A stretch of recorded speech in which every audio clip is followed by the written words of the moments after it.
আমরা মক্কার একটি টানেলের মধ্যে দিয়ে যাচ্ছি।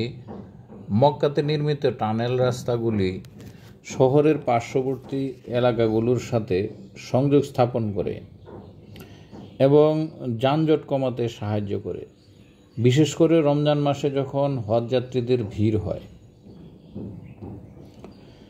এই টানেলগুলো মক্কা পৌরসভার অধীনে নির্মিত হয়েছে এবং এটি একটি উন্নত অবকাঠামোর অংশ।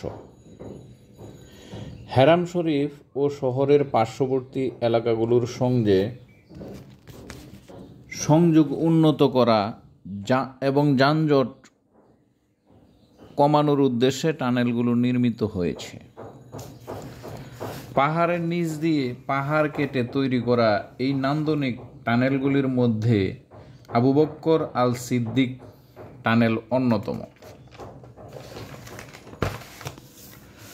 মক্কায় সৌদি আরব সরকারের অধীনে পৌরসভা প্রকল্প হিসেবে 30 কিলোমিটার দীর্ঘ 58টি টানেল নির্মাণ করা হয়েছে, যা মূলত হজযাত্রীদের জন্যই নির্মিত। এই টানেলগুলিতে গ্যাসের সংযোগের জন্য 41টি ডিভাইস, তাপমাত্রা নিয়ন্ত্রণের জন্য 88টি ডিভাইস, বাতাসের গতি পরিমাপের জন্য 362টি যন্ত্র এবং 90টি এয়ার কন্ডিশনিং ইউনিট রয়েছে। টানেল পর্যবেক্ষণের জন্য 5টি কম্পিউটার, 27টি ক্যামেরা ও আনুষঙ্গিক যন্ত্রপাতি রয়েছে। এই টানেলগুলো মক্কা শহরের